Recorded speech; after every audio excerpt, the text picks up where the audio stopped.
नमस्ते, बहुत स्वागत। मैं रोहित पोखरियाल आपके साथ। देखिए, उत्तर प्रदेश सबसे बड़ा सूबा है और 2024 के आम चुनावों से पहले उत्तर प्रदेश में क्या कुछ हो रहा है वो सुर्खियां बटोर रहे हैं।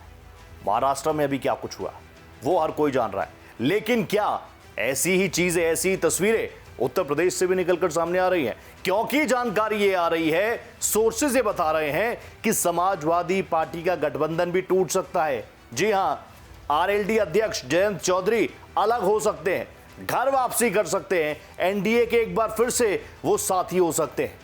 हालांकि ये बात भी सच है कि सबसे बेहतरीन प्रदर्शन आरएलडी ने तभी किया है जब वो एनडीए के साथ थी, जब नरेंद्र मोदी के फेस पर आरएलडी ने चुनाव लड़ा था। सबसे बेहतरीन रिपोर्ट कार्ड उसका तभी देखने को मिलता है। आपको बताएं कि जब से समाजवादी पार्टी का गठन हुआ 1992 से, तब से इस पार्टी ने कई सारे गठबंधन किए, लेकिन आप इसे इतिहास कह लीजिए या फिर इसे नियति कह लीजिए कि कोई भी गठबंधन ज्यादा नहीं चल पाया। आपको जरा वो लिस्ट दिखा दे किस किस पार्टी के साथ गठबंधन हुआ और वो गठबंधन कब तक चला। देखिए, 31 साल में सपा की राजनीति में किसी भी दल से गठबंधन ज्यादा दिनों तक नहीं चल पाया। सपा ने सबसे पहले 1993 में बसपा के साथ गठबंधन किया, तब मुलायम सिंह यादव और काशीराम एक साथ आ गए थे। उस समय भी ये दोनों दल बीजेपी को सत्ता में आने से रोकने के लिए एक साथ आए थे। दोनों ही दलों ने साथ मिलकर सरकार बनाई और आपसी खटपट के कारण 2 जून 1995 को बसपा ने गठबंधन से किनारा कर लिया। इसके बाद 2003 में बीजेपी और बसपा का गठबंधन टूटा। तब अगस्त 2003 में मुलायम सिंह यादव मुख्यमंत्री बने और बहुमत का दावा ठोक दिया। उन्होंने मुख्यमंत्री पद की शपथ ली। इसके बाद बहुमत पेश करने का वक्त आया तो सपा की संख्या कम पड़ी, लेकिन बीजेपी ने उन्हें समर्थन दिया। हालांकि ये गठबंधन भी लंबे वक्त तक नहीं चल पाया था। 2014 में जब मोदी लहर चली तो लोकसभा चुनाव में बीजेपी ने राज्य में बड़ी जीत दर्ज की।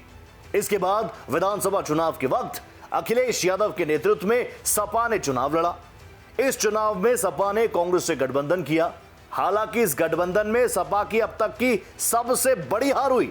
सपा ने 2012 में 224 सीटें जीती, लेकिन इस बार महज 47 सीटों पर संतोष करना पड़ा। जबकि दूसरी ओर कांग्रेस ने 2012 में 28 सीटों पर जीत दर्ज की थी, जबकि 2017 में पार्टी को यूपी में केवल 7 सीटों पर जीत मिली। हालांकि यह गठबंधन भी टूट गया, जिसके बाद लोकसभा चुनाव से ठीक पहले सपा और बसपा दूसरी बार एक साथ आए।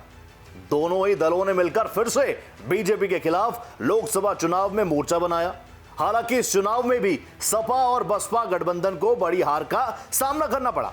तब बसपा को 10 और सपा को 5 सीटों पर जीत मिली। कुछ ही दिनों बाद यह गठबंधन भी टूट गया।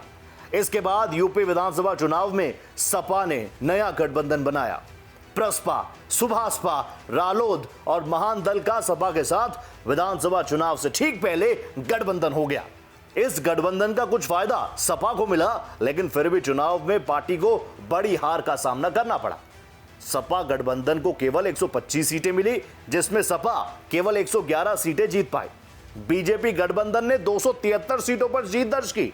हालांकि चुनाव में हार के बाद गठबंधन में खटपट बढ़ी और फिर कई दल सपा गठबंधन से अलग हो गए। तो ये रहा गठबंधन का इतिहास। और वैसे भी कहते हैं ना कि राजनीति में कोई स्थायी दोस्त भी नहीं होता, कोई स्थायी दुश्मन भी नहीं होता।